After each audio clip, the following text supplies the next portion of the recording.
लोकसभा चुनाव की आचार संहिता लग चुकी है और अगर बात कर ली जाए शहर की या फिर बड़े बुजुर्गों की, ऐसी गली चौराहा कोई नहीं होता कि जहां पर राजनीतिक बातें ना हो कि अब की बार किसको वोट की जाए और किसको अब की बार पीएम की कुर्सी, या फिर बात करें लोकसभा की तो लोकसभा से सांसद किसे बनाया जाए। क्योंकि बात कर सोनीपत लोकसभा की कर ली जाए तो पिछली 2 योजनाओं से बीजेपी पार्टी यहां पर हैवी रही है। ब्राह्मण चेहरे को टिकट दी गई थी और वहीं 2 बार से यहां मौजूदा सांसद रहे हैं और एक बार फिर कहीं ना कहीं बीजेपी पार्टी ब्राह्मण चेहरे पर यकीन करते हुए मोहनलाल बड़ोली को टिकट दिया गया है। लेकिन जो जनता जनार्दन है उनका क्या मत है और वो किस मूड में है, जानने के लिए आज सोनीपत के सेक्टर 23 हम पहुंचे हैं। आप देख सकते हैं कि बड़े बुजुर्ग यहाँ पर बैठे हुए हैं और ऐसा तो इस माहौल में नहीं हो सकता, ताश जरूर खेले जाते हैं कि बात ना हो।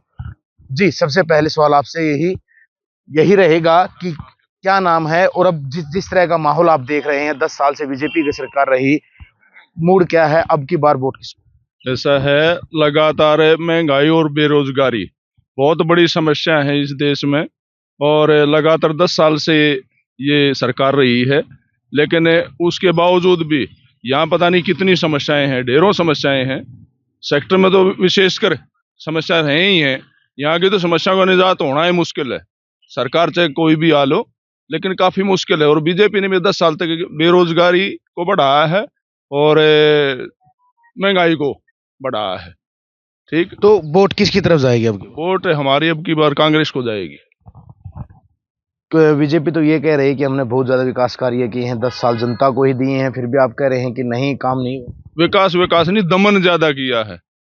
किसानों की बात देख लो, किसानों 700 किसान मर गए लेकिन कोई किसी प्रकार की सुनवाई नहीं।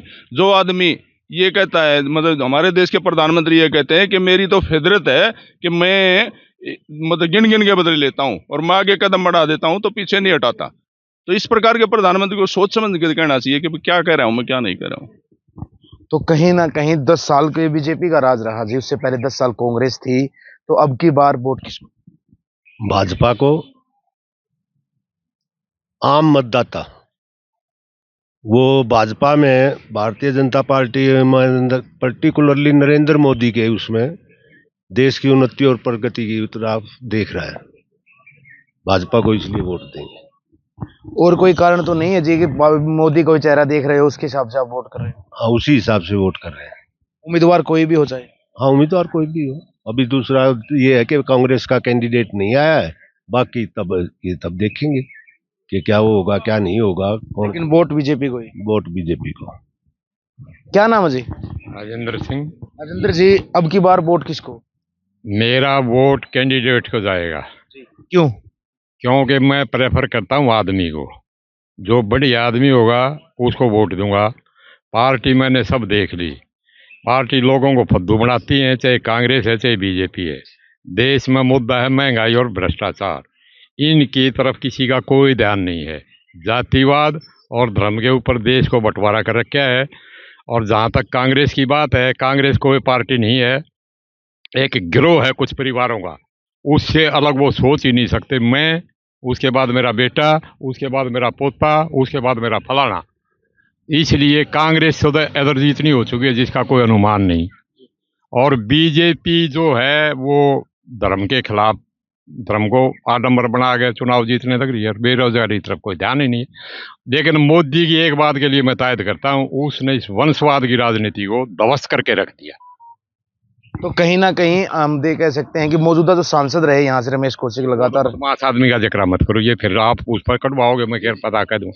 रमेश जैसा बदमाश आदमी इस हल्के में कोई हुआ नहीं आज तक, जिसकी वीडियो भी आई है, सब ने पता लग गया वो किस टाइप का आदमी है। ऐसे आदमियों से तो समाज ने नफरत करनी चाहिए और कान पकड़ लेने चाहिए। ये तो कलंक थे हमारे सोनीपत के लोगों के ऊपर कि हमारे सोनीपत के लोगों ने ऐसे सांसद को वोट दिया जिसने हमारी यहाँ तक तो करवाई कि भाई मैं यहाँ तक जा सकता हूँ।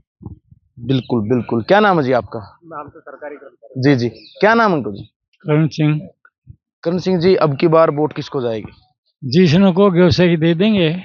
फिर भी अंकल आप बड़े हैं जी, कई चुनाव आपने देखे होंगे, हम तो ये नहीं कहेंगे किसको दें, वो तो आपका मत है, आपका अधिकार है। 5 साल बाद एक बार ही ऐसा मौका होता है कि जनता चुनती है कि इसे बोले, फिर भी किसको? बेरोजगारी महंगाई तो है ही।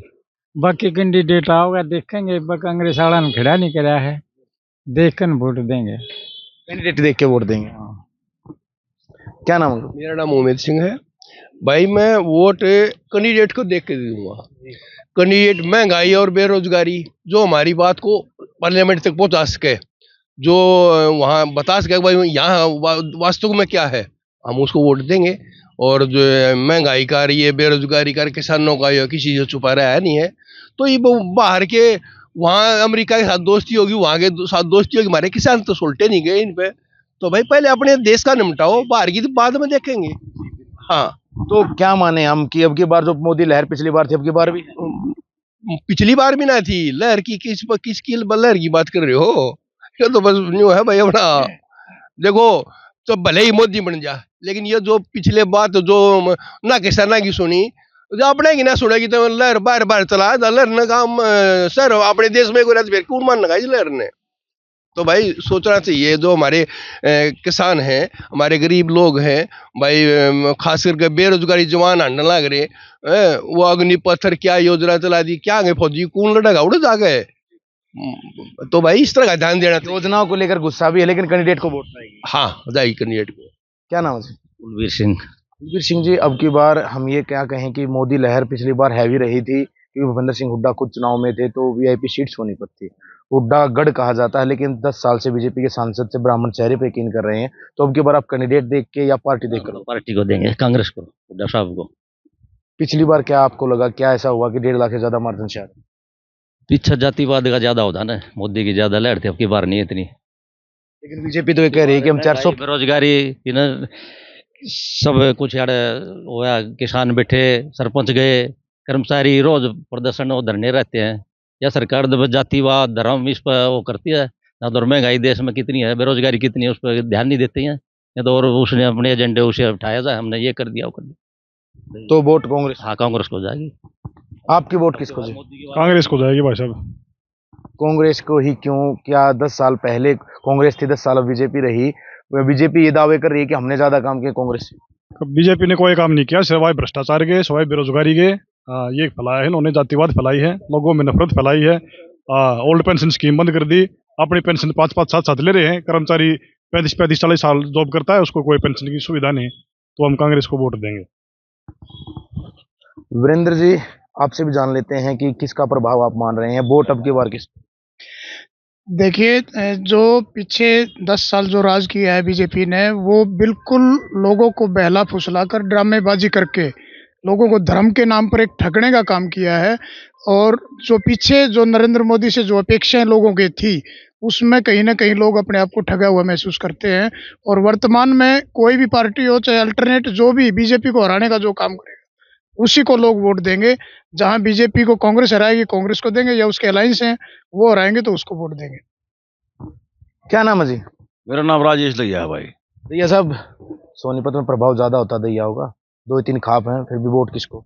भाई कैंडिडेट देखेंगे, अभी कांग्रेस का कैंडिडेट आया नहीं है कोई। जैसे फाइनल होगा उसके बाद हम विचार करेंगे, अभी कोई हमने फाइनल है कराया नहीं है। कैंडिडेट देखेंगे तो जो पिछले चेहरे रहे हैं, कांग्रेस 10 साल रही, उसके बाद अब बीजेपी 10 साल रही, तो अब ब्राह्मण चेहरा मोहनलाल बडोली को टिकट देगा बीजेपी की तरफ से। उनको कहाँ देख रहे हैं और कांग्रेस को कहाँ?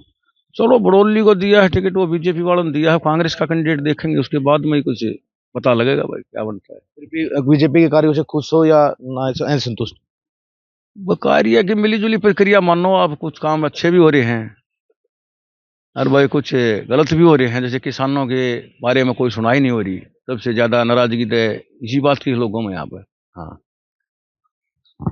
आपकी वोट किसको? बस वोट तो अभी फाइनल हो ही नहीं है। देखो मैं भाई साहब कुछ तो सोचा हुआ? सोचना तो कैंडिडेट के ऊपर, और बाकी भाई साहब राजनीति के मामले में सब नंगे हैं, आपने पता ही है। फिर भी 5 साल बाद एक बार जनता के हाथ में होता है कि किसको वोट दें और किसको हम ये माने, क्योंकि आज के टाइम पे वो दिन नहीं रहे कि कुछ ना पता हो।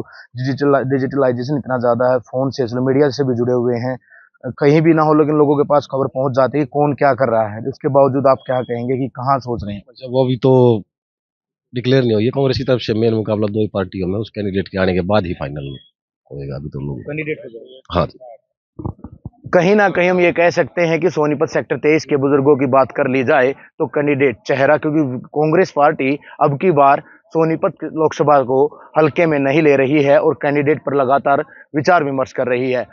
कयास ये लगाए जा रहे हैं कि आने वाले 2 से 3 दिन में प्रत्याशी मैदान में होगा और तभी जो मेन रुझान है वो निकलकर सामने आ सकते हैं। बुजुर्गों को बीजेपी पार्टी से भी गुस्सा इसलिए है कि किसानों की बात नहीं सुनी गई, लेकिन अब कांग्रेस के उम्मीदवार का भी इंतजार है। नमस्कार।